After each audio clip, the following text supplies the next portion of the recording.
Hello everyone. So northern arc capital एक interesting NBFC, इस पे आज हम डिस्कशन करेंगे। मैं पर्सनली अभी ये जो पूरा लैंडिंग स्पेस है ना, इस पे मैं बहुत बुलिश हूँ, क्योंकि 2-2.5 साल के बाद इस तरीके का वो जैसे एस्ट्रोलॉजी में बोलते हैं ना, तारे सितारे मिल रहे हैं, तो उस तरीके की चीज हो रही है। क्योंकि आप हर एक मैट्रिक देखो, एसेट क्वालिटी बहुत सारे लैंडर्स का लग रहा है कि बॉटम बन चुका है, यहाँ से इंप्रूव भी होना चाहिए। क्रेडिट ग्रोथ पूरी इंडस्ट्री का देखें, इंडिया का क्रेडिट ग्रोथ अगर हम देखें तो हर एक बैंकर आके बोल रहा है कि मतलब ये तो बॉटम है, यहाँ से क्रेडिट ग्रोथ तो पिकअप ही करेगा, ऊपर की तरफ ही जाएगा। और उसमें जो वो छोटे छोटे लैंडर्स हैं जिनके ऊपर ज्यादा प्रॉब्लम आया था पिछले 1-1.5 साल में, उनका ग्रोथ हमको और अच्छा देखने को मिल सकता है, उनके एसेट क्वालिटी की रिकवरी और अच्छी देखने को मिलेगी, उनके मार्जिन में एक्सपेंशन भी और अच्छा देखने को मिलेगा। मार्जिन से आप वो देखो, रेट कट जो किया आरबीआई ने, उससे आप देखो कॉस्ट, बैंक को तो पहले 1-2 क्वार्टर में पेन देखने को मिला, बिकॉज उनको वो अपफ्रंट वो कट करना पड़ा बोरोइंग रेट, लेकिन डिपॉजिट रेट में अब उनको भी बेनिफिट मिलना स्टार्ट हो गया है। एनबीएफसी को तो हर एक एनबीएफसी को, चाहे जो सिक्योर्ड एनबीएफसी है चाहे अनसिक्योर्ड एनबीएफसी है, उसका भी जो कॉस्ट ऑफ बोरोइंग है वो कम होता जा रहा है, तो मार्जिन में भी एक्सपेंशन मिल रहा है। तो मतलब सारे लीवर्स अगर हम देखें ना, तो एक बहुत स्ट्रॉन्ग टेलविंड दे रही है बहुत सारे लेंडिंग प्लेयर्स को। तो इसमें बहुत सारे इंटरेस्टिंग प्लेयर्स हैं, उसी में आता है एक आपका नॉर्दर्न आर्क कैपिटल। अब इस कंपनी को हमने लास्ट ईयर डिस्कस किया था, पूरा 1 साल पहले लगभग, लेकिन उसके बाद से बिजनेस पूरा डिरेल हो गया, क्योंकि माइक्रो फाइनेंस में इनका भी एक्सपोजर था, ग्रोथ वहां से घट गई, एसेट क्वालिटी के इश्यूज हुए, आरओई नीचे आया, प्रॉफिट पे इंपैक्ट पड़ा, वो सारा इनका प्रॉब्लम रहा। लेकिन लास्ट क्वार्टर से ना, Q1 से इस बिजनेस ने थोड़ी थोड़ी चीजें काफी अच्छी करनी शुरू करी है, और जो पहले के गाइडेंस था मैनेजमेंट का, उसके अकॉर्डिंग हमको परफॉर्मेंस दिखा। Q2 में भी नंबर्स और कमेंट्री बहुत इंटरेस्टिंग है इस बिजनेस के लिए। हमने इसीलिए जो Q1 का वो अपॉर्चुनिटी वाला वीडियो किया था ना, उसमें मैंने डिस्कस किया था इसका नाम, कि इसको आपको रडार पे रखना चाहिए, क्लोजली फॉलो करना चाहिए। अब Q2 के रिजल्ट और कौन कौन दोनों चीजें डिस्कस करते हैं। सबसे पहले इनका एक शॉर्ट में बिजनेस मॉडल समझ लेते हैं कि कंपनी का मॉडल क्या है। तो 2 इंजन है इनके भी, जैसे मोतीलाल ओसवाल का हमने डिस्कस किया था डबल इंजन, लेकिन इनका क्या है कि ये दोनों इंजन इनके ऑपरेटिंग बिजनेस के अंदर आते हैं, अनलाइक मोतीलाल ओसवाल जहां पे वो अपने ऑपरेटिंग बिजनेस का प्रॉफिट वहां पे यूज करता है, तो वैसा नहीं है। सो दोनों इंजन में पहला वाला क्या है, डी टू सी मतलब वो एफएमसीजी टाइप नहीं, डी टू सी मतलब डी2सी लैंडिंग। तो ये कंपनी क्या करती है, खुद से लोन देती है एमएसएमई, कंज्यूमर और रूरल। ये रूरल ना, ये माइक्रो फाइनेंस है। तो यूग्रो कैपिटल ने भी ऐसा किया है, उनका वो माइक्रो लैब प्रोडक्ट को पता नहीं क्या चेंज करके कुछ नाम चेंज कर दिया उन्होंने, तो इन्होंने ये माइक्रो फाइनेंस को चेंज करके रूरल फाइनेंस कर दिया, पर है ये वही माइक्रो फाइनेंस ही है, नाम चेंज किया है बस, बिजनेस वही है। तो इसमें कंपनी खुद लोन देती है, जैसे टिपिकल एक लैंडिंग कंपनी होती है, ये इनका वो वाला बिजनेस है। दूसरा है ये इंटरमीडिएट रिटेल क्रेडिट सॉल्यूशन। अब ये क्या है, तो इसमें 2-3 काम ये करते हैं। पहला तो वो डीए होता है ना आपका, डायरेक्ट असाइनमेंट, सिक्योरिटाइजेशन, उस तरीके से कि पूल ऑफ लोन को आपने सेल कर दिया, बैंक्स को सेल कर दिया, एनबीएफसी को सेल कर दिया, तो आपको उससे फी इनकम आता है। दूसरा है इनका फंड मैनेजमेंट, इनके कुछ पीएमएस है, डेट फंड्स वाले पीएमएस है इनके, जिसको मैनेज करती है कंपनी और फी इनकम वहां से बनाती है। तीसरा है इनका प्लेसमेंट वाला बिजनेस। प्लेसमेंट वाला बिजनेस क्या है, तो ये आई मीन एक तरीके का ना ब्रिज प्रोवाइड करते हैं, जो आपके बहुत सारे स्टेट्स में, सिटीज में ऐसे लेंडर होते हैं ना, छोटे छोटे माइक्रो फाइनेंस एनबीएफसीज हो गई, या मान लो कोई छोटी अफोर्डेबल हाउसिंग फाइनेंस कंपनी हो गई जिसकी क्रेडिट रेटिंग बहुत खराब है अभी, और बैंक्स वगैरह उनको लोन नहीं देते इतनी आसानी से, तो ये उनको इन्वेस्टर्स के साथ में मिलाती है। इन्वेस्टर्स हो गए, जो आपके बड़े बड़े लेंडर्स हो गए, उनके साथ में मिलाती है और उनको लोन प्रोवाइड करती है। तो वहां से भी मतलब एक तरीके का लोन ओरिजिनेटर आप बोल सकते हो इनको, वहां से भी कंपनी को फी इनकम आता है। तो ये वाले जो बिजनेसेस हैं, ये कंपनी को फी इनकम प्रोवाइड करते हैं। ये वाला जो बिजनेस है, ये इनका कोर लैंडिंग बिजनेस है, लोन वाला बिजनेस है। तो मतलब मेन अगर हम देखें तो ये बिजनेस जब इनका अच्छा करेगा ना, तभी ये वाला बिजनेस भी चलेगा। क्योंकि खुद अगर आप लोन नहीं दे पा रहे, खुद के लोन में आपको प्रॉब्लम हो रहा है, तो ये जो आपके इन्वेस्टर्स हैं, जो आपके पार्टनर्स हैं, वो आपको क्यों ट्रस्ट करेंगे? आपकी तो क्रेडिबिलिटी चली गई ना मार्केट से। तो मेन इनका भी जो ये बिजनेस अच्छा करना चाहिए, तब ये बिजनेस का ग्रोथ और स्कोप वगैरह बढ़ेगा। तो फोकस मेन हमको इस पे करना है। देन इनका नंबर्स वगैरह देख लेते हैं, इस क्वार्टर में नंबर्स कैसे हैं। सो लेंडिंग एयूएम यानी टोटल जो लोन देने वाला इनका खुद का जो बिजनेस है, उसमें 15% की ग्रोथ है वाई लेवल पे, 6% की ग्रोथ है क्वार्टर ऑन क्वार्टर लेवल पे। तो मतलब क्या हुआ, हम डिस्कस करते हैं ना बहुत सारे लेंडर्स का, कि जब ये अप साइकिल अभी स्टार्ट हुआ है, डाउन साइकिल के बाद जब अप साइकिल आ रहा है, तो नंबर क्वार्टर ऑन क्वार्टर देखना है, क्योंकि ट्रेंड वहीं से समझ आएगा। तो ट्रेंड कैसा है, अच्छा है, 6% का ग्रोथ सिक्वेंशियली। फिर जो फंड एयूएम है, उसमें 14% की ग्रोथ है। प्लेसमेंट वाला बिजनेस अभी इनका नेगेटिव ग्रो कर रहा है, क्योंकि बहुत सारे वो जो लेंडर्स हैं, इन्वेस्टर्स हैं, वो अभी बहुत कॉशियस है। पिछला 1-1.5 साल इतना खराब गया है, तो वो क्यों अपना पैसा डालेंगे वो छोटी छोटी एनबीएफसीज के लिए, तो इसलिए वो थोड़ा सा खराब गया है। देन अगर हम प्रॉफिटेबिलिटी देखें, तो पीपीओपी कंपनी का 3% से ग्रो किया है सिक्वेंशियली ज्यादा देखना है, क्वार्टर वाई वाई नहीं देखना। सिक्वेंशियली देखोगे तो 3% की ग्रोथ है। देन मार्जिन कंपनी के एक्सपैंड हुए हैं, वाई वाई भी देख लो, क्वार्टर ऑन क्वार्टर भी देख लो, कंपनी के मार्जिन इंप्रूव हुए हैं। ओपेक्स ये थोड़ा सा मतलब उतना अच्छा खबर नहीं है, मतलब 3.7% का ओपेक्स है इनका, ये भी अगर कम होता तो और मजा आता। तो ये क्यों बढ़ा है ये भी हम कॉन कॉल में डिस्कस करेंगे। फिर पैट आप देखो तो ये वाई वाई तो गिर गया 6% से, लेकिन क्वार्टर ऑन क्वार्टर 13% की ग्रोथ है, 13% की सीक्वेंशियल ग्रोथ है। आई मीन हमने आई थिंक बहुत कम ऐसे लेंडर्स अभी डिस्कस किए हैं जिनका quarter on quarter PAT growth 13% आ रहा है, वरना मोस्टली कितना आ रहा है 7%, 8%, 6%, 10%। तो एक होप है कि Q3 Q4 में अच्छा दिखेगा, लेकिन इनका तो हमको Q2 में ही सीक्वेंशियली जंप काफी अच्छा देखने को मिल रहा है। आरओए वाई नीचे गया है, लेकिन क्वार्टर ऑन क्वार्टर इंप्रूव हुआ है क्योंकि प्रॉफिट ग्रो किया है। आरओई के साथ में भी सेम स्टोरी है, वाई तो नीचे गया है बहुत ज्यादा, लेकिन क्वार्टर ऑन क्वार्टर इंप्रूव हुआ है। आरओई में एक और अच्छी ऑब्जर्वेशन है जो अभी आगे हम डिस्कस करेंगे। देन इनके ये 3 बिजनेसेस हैं, MSME, consumer finance, rural finance. अब इसमें आप एमएसएमई में देखोगे तो 42% से इन्होंने अपने लोन बुक को ग्रो किया है, तो उसमें कंपनी बहुत एग्रेसिवली अभी ग्रो कर रही है। इसका अगर आप मतलब इनका मॉडल देखोगे ना तो थोड़ा थोड़ा एसबीएफसी जैसा मिलता है, क्योंकि एवरेज टिकट साइज लगभग उतना ही है, 11 लाख से 15 लाख के टिकट साइज के रेंज में कंपनी लोन देती है। एसबीएफसी फाइनेंस का जो टिकट साइज का रेंज है वो 5 लाख से 30 लाख के बीच में है, और उसमें उनका जो एवरेज टिकट साइज है वो 9 to 10 लाख के बीच में, तो मतलब मोटा मोटा बोल सकते हैं उसी सेट ऑफ कस्टमर्स को ये भी लोन देते हैं। यील्ड कितना है 17 से 20%, तो मतलब ठीक ठाक यील्ड भी आप बना देते हो इसमें, और लोन का टेन्योर कितना होता है 10+ ईयर्स का। फिर है आपका कंज्यूमर फाइनेंस, इसका एयूएम 24% से ग्रो किया है, इसमें भी ग्रोथ अच्छी है। रिपीट कस्टमर्स कितने हैं 70%। कंज्यूमर फाइनेंस में रिपीट कस्टमर तो मतलब होगा ही ना, चाहे आप बजाज को देख लो, आईडीएफसी फर्स्ट को देख लो, तो रिपीट कस्टमर भी अच्छा है। और इसमें आप यील्ड देखोगे ना तो 15 से 17% का ये यील्ड बनाते हैं। क्यों इतना अच्छा यील्ड है? बिकॉज इनका जो कस्टमर है उनका एवरेज सिबिल स्कोर 650 से स्टार्ट होता है। मतलब क्या हुआ, आपका मेरा अगर हम कंज्यूमर फाइनेंस का लोन लेने जाएंगे तो जनरली 11, 12, 13% के बीच में पड़ेगा, लेकिन सिबिल स्कोर ये 650 से स्टार्ट करते हैं, यानी कि वो कस्टमर जो या तो न्यू टू क्रेडिट है या बहुत अर्ली टू क्रेडिट है, इतना उनका अच्छा ट्रैक रिकॉर्ड नहीं है अभी क्रेडिट को लेकर के, उनको ये लोन देते हैं, तो वहां पे आपको यील्ड अच्छा मिल जाता है 15 से 17% का।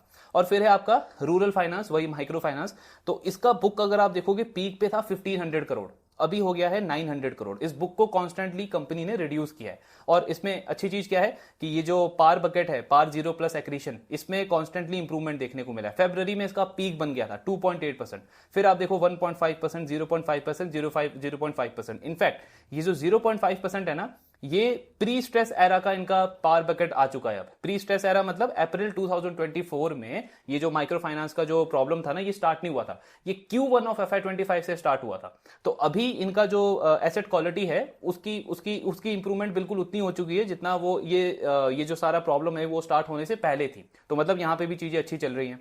देन इनका अगर हम ये प्रॉफिट, हाँ क्रेडिट कॉस्ट वाला पॉइंट अगर हम देखें तो आप देखो रूरल में माइक्रो फाइनेंस में इनका क्रेडिट कॉस्ट 7.7% चला गया था, इस क्वार्टर में रिवर्सल हो गया 5% पे आ गया, बहुत शार्प रिकवरी हुई है इसमें। ओवरऑल कंपनी का क्रेडिट कॉस्ट 3% चला गया था, इस क्वार्टर में 2.7% पे चला गया, तो यहां पे भी अच्छी इंप्रूवमेंट देखने को मिल रही है। देन प्रॉफिटेबिलिटी के नंबर्स अगर हम इनके देखें तो पोर्टफोलियो यील्ड कंपनी ने quarter on quarter 1 basis point से इंक्रीज किया है, 16.2 से 16.3%।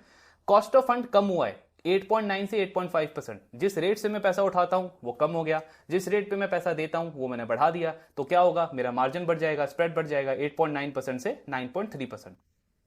देन इसी वजह से आप देखोगे नेट इंटरेस्ट इनकम इनका ना क्वार्टर ऑन क्वार्टर 8% से ग्रो किया है। अगेन हार्डली कोई ऐसा लेंडर होगा जो हमने डिस्कस किया होगा कैप्री ग्लोबल को छोड़ के जिसका सीक्वेंशियली नेट इंटरेस्ट इनकम में 8% का ग्रोथ है, तो ये बहुत अच्छी ग्रोथ है। लेकिन ये पीपीओपी में कन्वर्ट नहीं हुआ, पीपीओपी में सिर्फ 3% की ग्रोथ है। क्यों ग्रोथ है इतनी कम? बिकॉज आपका ऑपरेटिंग कॉस्ट बढ़ गया, वो हमने देखा ना ओपेक्स टू एयूएम जो है कंपनी का वो 3.7% चला गया उसकी वजह से, वरना पीपीओपी में भी अच्छी ग्रोथ मिलती। लेकिन पीपीओपी में ग्रोथ है सिर्फ 3% क्वार्टर ऑन क्वार्टर, और पैट में ग्रोथ है क्वार्टर ऑन क्वार्टर आपका 13% का। ऐसा क्यों है? ऐसा इसलिए है बिकॉज क्रेडिट कॉस्ट 10% से गिर गया, कम हो गया। पिछले क्वार्टर में जो क्रेडिट कॉस्ट था इस क्वार्टर में वो 10% रिड्यूस हो गया, तो प्रोविजंस मेरे कम हो गए, क्रेडिट कॉस्ट मेरा कम हो गया, तो पैट को बूस्ट मिल गया, 13% से मेरा पैट ग्रो कर गया क्वार्टर ऑन क्वार्टर। तो ये मतलब प्रॉफिटेबिलिटी के नंबर्स हैं इनके। फिर एक और आप लाइन आइटम देखो, फी एंड अदर इनकम, वो जो इनके 3 बिजनेसेस हैं वहां से इनको फी एंड अदर इनकम आता है। अब टोटल इनके इनकम में इसका जो कॉन्ट्रीब्यूशन है वो पहले होता था 0.8%, अभी कितना आ गया 0.6 0.7% के आसपास। इस पे क्या आउटलुक है अभी हम डिस्कस करेंगे। फिर आपका नेक्स्ट आता है क्रेडिट कॉस्ट का नंबर, ये पीक पे चला गया था 2.5% से 3%, अभी कितना हो गया है 2.7%, यानी कि रिवर्सल का इसमें ट्रेंड दिख रहा है। और फिर लास्ट में आप आरओई का नंबर देखो। अब हमने बहुत सारे ऐसे लेंडर्स को देखा है जिनका माइक्रो फाइनेंस में एक्सपोजर था और उनका आरओई आई मीन जो 20% का आरओई बनाते थे वो नेगेटिव हो गया, लॉस में चली गई कंपनी। कईयों का आरओई जो है वो सिंगल डिजिट में आ गया, 5, 6, 7% के आसपास। इस कंपनी का आरओई अगर आप देखोगे ना तो पूरा 1-1.5 साल ये सारा चैलेंज वाला टाइम गया है, उसके बाद भी ज्यादा नीचे नहीं गया, 12-13% से 9-10% के आसपास आया और अब तो अभी हमको इंप्रूवमेंट देखने को मिला है। तो ये ओवरऑल इनके नंबर्स हैं। कैसे नंबर्स हैं, मतलब नंबर्स हर एक मैट्रिक पे देखें तो एक पॉजिटिव इंडिकेटर ही दे रहा है बिजनेस के बारे में। अब इनका मैनेजमेंट का आउटलुक डिस्कस करते हैं कि मैनेजमेंट ने आने वाले क्वार्टर्स के लिए किस तरीके का आउटलुक शेयर किया है। तो सबसे पहला पॉइंट है आपका ये कॉस्ट ऑफ बोरोइंग के ऊपर। कॉस्ट ऑफ बोरोइंग मैनेजमेंट का कहना है कि अभी है हमारा 8.5% के आसपास और टोटल जो आरबीआई ने रेट कट किया है वो किया है 100 बेसिस पॉइंट, लेकिन हमें जो बैंक्स ने उसका बेनिफिट पास ऑन किया है वो भी सिर्फ 40 बेसिस पॉइंट का किया है। तो एक्सपेक्टेड है कि नियर फ्यूचर में हमारा कॉस्ट ऑफ बोरिंग और कम हो सकता है, लेकिन FY26 के लिए जो इनका गाइडेंस है वो 8.5% के आसपास ही है। मतलब कि या तो मेरा कॉस्ट ऑफ बोरिंग यहां पे बना रहेगा या फिर थोड़ा बहुत मुझे और इंप्रूवमेंट ही देखने को मिल सकता है। इस तरीके का इनका आउटलुक है। दूसरा है फी एंड अदर इनकम, जो अभी हमने डिस्कस किया। Fee and other income company का कहना है कि अभी तो है 0.7%, H1 की हम बात कर रहे हैं। By the end of FY26 ये 0.8% से 0.9% बढ़ेगा। फी इनकम मेरा बढ़ेगा तो क्या होगा, मेरे प्रॉफिट को बूस्ट मिलेगा और मेरे रिटर्न रेशियोज भी इंप्रूव होंगे। तो ये वाला एक अच्छा मैट्रिक मेरे पीपीओपी को भी सपोर्ट करेगा, ग्रोथ देगा अच्छा सा। फिर आपका नेक्स्ट आता है ओपेक्स वाला पार्ट। यहां पे चीजें इतनी अच्छी नहीं है, मतलब इसमें भी अगर एक अच्छा गाइडेंस दे दे तो थोड़ा और मजा आ जाता। ओपेक्स में ये कह रहे हैं कि हमारा जो ये 3.7% का ओपेक्स है ना, इसी को हम मेंटेन रखेंगे, मतलब ये इतना ही रहेगा। अभी ओपेक्स इनका बढ़ा क्यों, बढ़ा इसीलिए बिकॉज मैनेजमेंट बोल रहा है कि एमएसएमई बुक हम 40-45% से ग्रो कर रहे हैं, तो उसके लिए सेल्स ऑफिसर्स तो चाहिए, मतलब कैसे बुक ग्रो होगा वो, तो इसलिए हायरिंग ज्यादा करी है, तो इसलिए ओपेक्स बढ़ गया 3.7% का। फिर आपका अगला आता है क्रेडिट कॉस्ट, क्योंकि देखो ईल्ड तो मेरा इतना ही रहेगा, कॉस्ट ऑफ बोरिंग मेरा लगभग इतना रहा, फी इनकम मेरा बढ़ेगा, तो इसका मतलब H2 में मेरा जो ऑपरेशनल प्रॉफिट है वो अच्छे रेट से ग्रो करेगा, पीपीओपी का ग्रोथ अच्छा होगा। लेकिन वो पैट में तभी फ्लो होगा अगर क्रेडिट कॉस्ट का सपोर्ट मिल जाए, बिकॉज गेम मेरी तभी वहीं पे चेंज होगी। तो क्रेडिट कॉस्ट के लिए अभी H1 में हमने इनका देखा 2.8% के आसपास का क्रेडिट कॉस्ट था इनका H1 में। मैनेजमेंट बोल रहा है फुल ईयर बेसिस पे हमारा जो क्रेडिट कॉस्ट है वो 2.6% से 2.8% के बीच में रहेगा, यानी कि एक लोअर रेंज इन्होंने ऐड करी है इसके अंदर। तो चांसेस क्या है कि क्रेडिट कॉस्ट मेरा यहां से नीचे की तरफ ही जाएगा H2 के अंदर आने वाले क्वार्टर्स में, तो मेरा क्रेडिट कॉस्ट हो जाएगा 2.6 से 2.8% के रेंज में। यानी जो मेरा पीपीओपी के अंदर आएगा ना, उसका बहुत बड़ा पार्ट मेरे पैट में फ्लो होगा, तो मेरा प्रॉफिट ग्रोथ अच्छा रहना चाहिए FY26 के अंदर।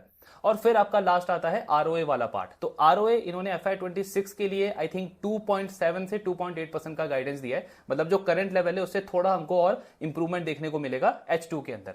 तो ये सारा गाइडेंस है FY26 का। अब इसमें क्या आउटलुक बन रहा है, तो मतलब इतना मजा नहीं आ रहा, ये ठीक है।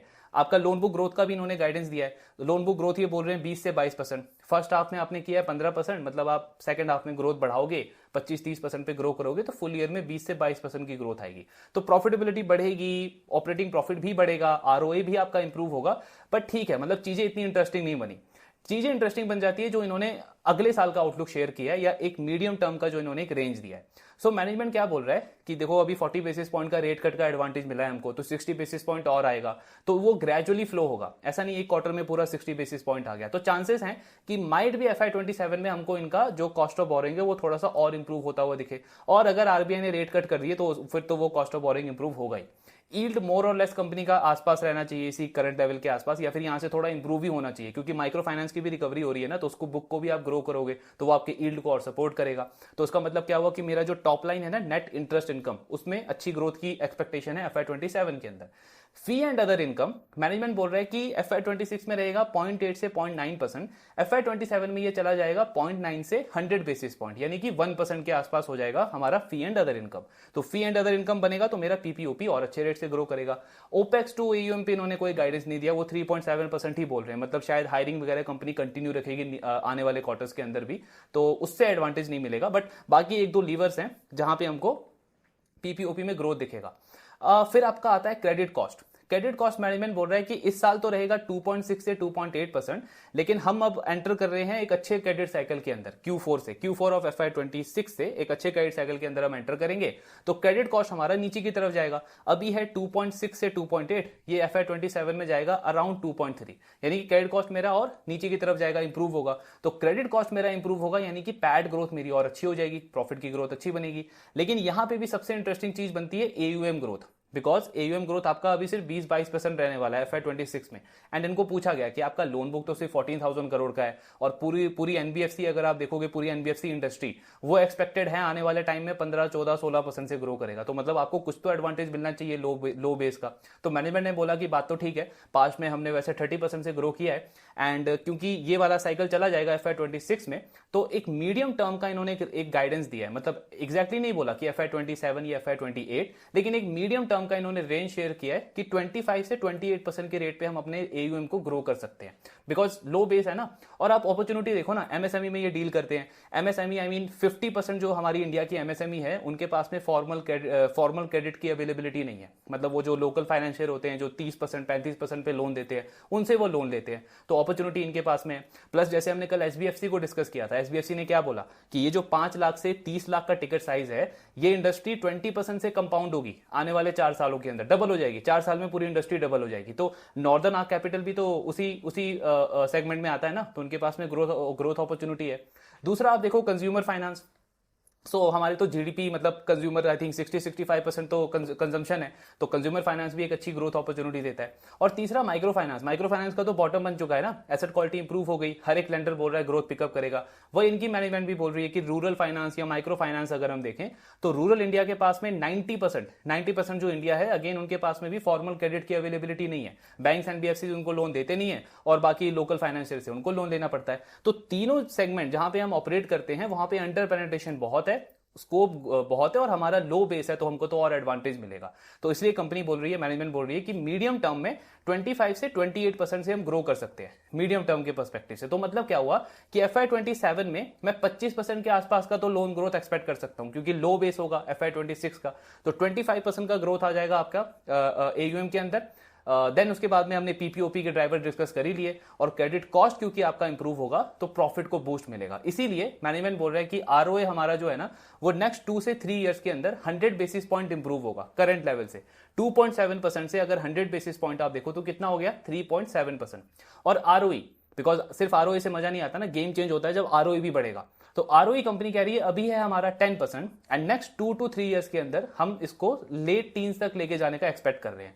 लेट टीन का मतलब क्या हो गया, 16 to 17% आप मान लो। वैसे तो 18-19% भी होता है, लेकिन अगर हम कंजर्वेटिवली अज्यूम करें तो फिर भी 16 to 17%, यानी कि 60 से 70% का इंप्रूवमेंट हो सकता है ROE के अंदर, 1% का इंप्रूवमेंट हो सकता है ROE के अंदर। नेक्स्ट 2 से 3 इयर्स तक का इनका ये एक विजन है। और लोन बुक की ग्रोथ भी बढ़ेगी FY27 से, इनफैक्ट अभी बढ़ जाएगी, Q3 से बढ़ जाएगी। इस तरीके का इनका आउटलुक है। अब हमने बहुत बार इस चीज को डिस्कस किया है कि कोई भी लेंडर हो, बैंक हो, NBFC हो, कोई भी लेंडर हो, जिसका ROE जो है वो 15% के आसपास होता है ना, 15% ROE, और ROE उसका 2% या उससे ज्यादा हो, आप मोस्ट ऑफ द टाइम देखोगे कि उस लेंडर को, उसके स्टॉक को, मार्केट का जो प्राइस टू बुक जो है ना उसका, वो 2 या 2 से ज्यादा ही रहता है मोस्ट ऑफ द टाइम, चाहे वो बैंक हो या NBFC हो। कुछ ऐसे एक्सेप्शनल केस हो सकते हैं जहां पे उसको वो वैल्यूएशन ना मिल रहा हो। जैसे एक केस हो सकता है कि उनकी जो मैनेजमेंट है उनमें कुछ बहुत ज्यादा घपला वपला चल रहा है, कि पास्ट में मैनेजमेंट ने कुछ मतलब किसी दूसरे कंपनी को लोन दिया है, फिर उस लोन को घुमाया है, तो मतलब वहां पे कुछ वो प्रॉब्लम है, फ्रॉड वगैरह का केस है। तब उस केस में आप देखोगे कि उसको मार्केट वैसा वैल्यूएशन नहीं देगा। या फिर कुछ ऐसा केस हो सकता है कि उसका ROE आज तो अच्छा है, लेकिन मार्केट ये एंटिसिपेट कर रहा है कि आने वाले टाइम में उसकी एसेट क्वालिटी में प्रॉब्लम हो सकती है। तो जब एसेट क्वालिटी में प्रॉब्लम होगा तो क्रेडिट कॉस्ट बढ़ेगा, प्रॉफिट घटेगा, ROE नीचे जाएगा। तो उस केस में ये हो सकता है जहां पे अनसर्टेनिटी हो। तीसरे केस में हो सकता है कि वो बहुत बेकार लेंडर हो, लोन बुक ग्रो ही नहीं कर रहा, बैठा हुआ है बस ROE बना करके। तो ये 3-4 तरीके के केसेस होंगे, तब आप देखोगे कि उसको वो वैल्यूएशन नहीं मिल रहा। Otherwise most of the cases में आप देखोगे कि कोई भी लेंडर हो, चाहे बैंक हो, NBFC हो, 15% का ROE बना रहा है, ROE 2% के आसपास बना रहा है, प्राइस टू बुक उसका 1.8 से 2 के आसपास होगा ही होगा। और अगर नहीं है और ये सारी चीजें ठीक है, तो इसका मतलब क्या है, वहां पे वैल्यूएशन रीडेटिंग की अपॉर्चुनिटी है। ये हमने बहुत लेंडर्स के साथ में ऑलरेडी देखा है और डिस्कस भी किया है उसको बहुत बार। एक और NBFC है, आप मतलब उसको चेक कर सकते हो, मास फाइनेंशियल्स करके उसका नाम है।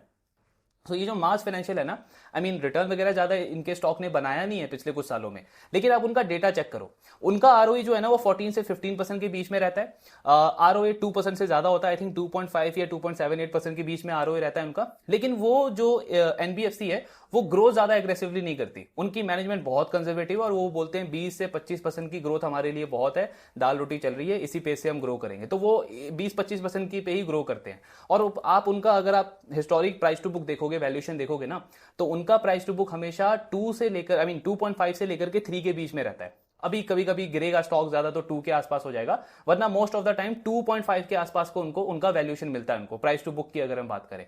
तो नॉर्दर्न आर्क कैपिटल यहां पे क्या बोल रहा है कि आरओई हमारा 16-17% तक जा सकता है, लेट टीन के अगर हम लेके चले, और आरओए तो हमारा 3.7%, हम 2% की बात कर रहे हैं, 3% प्लस कंपनी का आरओए जा सकता है, 3.5% प्लस जा सकता है। लेकिन एक और पॉइंट ये है, इसमें रिस्क सबसे बड़ा ये है कि ये मीडियम टर्म का गाइडेंस है, नेक्स्ट 2 से 3 ईयर्स में। इनफैक्ट आप 1.5 साल भी अगला पकड़ो कि अगले 1.5 साल में अगर कंपनी ने उस डायरेक्शन में आगे बढ़ी तब भी ये चीज हो सकती है। लेकिन अगर अगले ही क्वार्टर में या अगले 1-2 क्वार्टर में अगर हमको दिख गया कि इनके एसेट क्वालिटी में कुछ नया प्रॉब्लम हो गया, अज्यूम करो कि रूरल फाइनेंस तो ठीक है, एमएसएमई में प्रॉब्लम हो गया, बिकॉज बहुत सारे लेंडर्स को हमने देखा है ना कि एमएसएमई में स्ट्रेस चल रहा है उनके एसेट क्वालिटी के अंदर। हालांकि इनकी मैनेजमेंट ने कॉन कॉल में बोला है कि हमारा जो एमएसएमई का पोर्टफोलियो है वो पूरा सिक्योर्ड पोर्टफोलियो है, और कहीं भी कोई स्ट्रेस हमको देखने को नहीं मिल रहा। अभी वो बुक पहले भी अच्छा कर रहा था, अभी भी अच्छा कर रहा है, और इसलिए हमारा कोर फोकस है कि हम उस बुक को आगे भी ग्रो करते रहेंगे। बट लेट्स अज्यूम कि कुछ भी ऐसा निकल गया, तब तो ये पूरा थीसिस चेंज हो जाएगा। फिर तो मतलब जो वैल्यूएशन हम री रेटिंग की बात करें वो और डी रेटिंग हो जाएगा, बुक वैल्यू के आसपास लाके मार्केट इसको पटक देगा। लेकिन पॉइंट क्या है ना कि मार्केट हमेशा खेलता है प्रोबेबिलिटी के ऊपर। ऐसा नहीं है कि इनका आरओई जब 16-17% हो जाएगा तब जाके मार्केट इसके स्टॉक को रीरेट करेगा। मार्केट ये देखेगा कि जो आने वाले क्वार्टर्स हैं उसमें जो ये बोल रहा है और जो ये टारगेट कर रहा है उसके बीच का गैप कम हो रहा है या नहीं हो रहा है। माने कि आने वाले क्वार्टर्स में अगर ये उस डायरेक्शन में बढ़ा, आरओई धीरे धीरे इंप्रूव हुआ, प्रॉफिटेबिलिटी इंप्रूव होती हुई, क्रेडिट कॉस्ट थोड़ा थोड़ा स्टेबल होता गया, लोन बुक ग्रोथ पिकअप करने लग गया। अभी तक तो हालांकि लास्ट 2 क्वार्टर में वैसा बिल्कुल हो रहा है जो मैनेजमेंट गाइड कर रही है, और जैसे हमने सेक्टर के टेलविंड देखे वो भी एक आपको कॉन्फिडेंस देते हैं कि होना चाहिए। तो जैसे जैसे 1-2 क्वार्टर वैसा होगा ना, तो इसका मतलब क्या हुआ कि जो मैनेजमेंट बोल रहा है उसके होने की प्रोबेबिलिटी ज्यादा है। तो मार्केट हमेशा प्रोबेबिलिटी पे खेलता है। किसी भी बिजनेस का उसको लगेगा कि आगे अच्छा होने की प्रोबेबिलिटी ज्यादा है तो वो स्टॉक को रिवॉर्ड करेगा, आज ही रिवॉर्ड करेगा, वेट नहीं करेगा कि फ्यूचर में हो जाए वो, क्योंकि वो फ्यूचर को पहले डिस्काउंट करता है ना। और सेम इसका ऑपोजिट होता है कि मार्केट को अगर कहीं पे लगा कि बोल तो ये कुछ रहा था लेकिन जा रहा है उल्टी डायरेक्शन में, तो इसका उल्टा हो जाएगा, डी रेट हो जाएगा स्टॉक। तो सारा खेल यहाँ पे प्रोबेबिलिटी का है। आज हम जो इस पे बैट कर रहे हैं या जो हम इस पे बात कर रहे हैं, इंटरेस्ट बन रहा है, वो इसीलिए बन रहा है कि जो ये बोल रहे हैं वो होने की प्रोबेबिलिटी ज्यादा है। एग्जैक्ट 16-17% नहीं भी हो 2-3 साल में, लेकिन जैसे ये बोल रहे हैं कि नेक्स्ट 4 क्वार्टर्स में आरओई हमारा 3.7% तक जाएगा, तो नेचुरल सी बात है कि आपका आरओई बढ़ेगा, बिकॉज प्रॉफिट भी ग्रो कर रहा है, फी इनकम आपका ऐड हो जाएगा, क्रेडिट कॉस्ट आपका नीचे की तरफ जाएगा। तो ये सारे लीवर्स हैं जो आरओई को बूस्ट करेंगे। तो आरओई जैसे आने वाले क्वार्टर्स में पिकअप करना स्टार्ट होगा ना, आप देख के चलो कि 1.2-1.3 का प्राइस टू बुक है इनका। अगर हम बहुत वर्स्ट केस लेके भी चले कि मार्केट बोलता है कि मतलब तेरा ब्रांड इतना अच्छा नहीं है, या फिर ज्यादा मजा नहीं आ रहा नॉर्दर्न आर्क कैपिटल के साथ में, तो भी वर्स्ट केस में एनबीएफसी को तो 2.5 का 3 का प्राइस टू बुक मिलता ही है जो इतने हाई रेट से ग्रो करे। लेकिन स्टिल अगर आप वर्स्ट केस भी लेके चलो तो कम से कम 50% का पोटेंशियल बनता है अपसाइड का, री रेटिंग की अगर हम बात करें, अगर 2 के आसपास भी इनको प्राइस टू बुक मिलता है। लेकिन वो कब होगा कि आने वाले क्वार्टर्स में बिजनेस उस डायरेक्शन में जाता है। तो आज के बेसिस पे अगर हम देखें तो बिल्कुल वो प्रोबेबिलिटी लगती है। एंड अगर अगर हम अज्यूम करें कि बुल केस लेके चले कि चीजें बहुत अच्छी हो गई, जो मैनेजमेंट बोल रहा है वो इन्होंने अज्यूम कर लिया, अचीव कर लिया, और मार्केट ने भी बिल्कुल उसको सही से रिकॉग्नाइज कर दिया, रिवॉर्ड कर दिया, तब तो आप देखो इनका प्राइस टू बुक 2.5 से 3 तक भी जा सकता है। लेकिन वो बहुत एक्सट्रीम केस है। अगर मैं उसको हटा भी लूं, मैं बहुत बेस केस भी लेके चलूं, तो भी आपका जो री रेटिंग का पोटेंशियल है यहां से वो 40 से 50% का है। 1.3 का प्राइस टू बुक ऐसा एनबीएफसी डिजर्व ही नहीं करता जो 20-25% से बुक को कंपाउंड करे, आरओई उसका ऊपर की तरफ मूव करे, आरओई उसका 3% के आसपास जाए, और क्रेडिट कॉस्ट उसका स्टेबल हो, बिलो 1% का क्रेडिट कॉस्ट है। कितने ऐसे एनबीएफसी हैं, सॉरी बिलो 1% बोल रहा हूं मैं, मतलब क्रेडिट कॉस्ट उनका नीचे की तरफ आ रहा है। सेकंड हाफ में आप देखोगे तो क्रेडिट कॉस्ट कंपनी का 2.8 से 2.6% के आसपास जाएगा। तो ये सारे लीवर्स हैं जो री रेटिंग के पोटेंशियल को काफी स्ट्रॉन्ग करते हैं। बट हाँ, क्लोजली हमको ट्रैक करना है, देखना है आने वाले क्वार्टर्स में कैसा ट्रेंड रहता है। बट इंटरेस्ट तो है, इंटरेस्ट बन रहा है। अब ये डिपेंड करता है इन्वेस्टर के ऊपर, कोई इस रिस्क रिवॉर्ड के साथ में कंफर्टेबल है, कोई मतलब स्टॉक के साथ में कंफर्टेबल है तो वो बिल्कुल बैठ ले सकता है, कोई है मतलब इतनी सारी अदर अपॉर्चुनिटीज है उसको एक्सप्लोर करना है तो वो भी एक केस हो सकता है। लेकिन रडार पे तो क्लोजली रखना चाहिए क्योंकि बेट इंटरेस्टिंग लग रहा है। बाकी इसका ट्रैकिंग कंटिन्यू रखेंगे। और भी एक दो लैंडर्स हैं जिनमें बहुत अच्छी अच्छी चीजें हो रही है, उनको भी डिस्कस करेंगे प्रोबेबली कल या इस वीक के अंदर। बाकी आपके जो डाउट्स हैं शेयर करते रहिए। Thank you very much.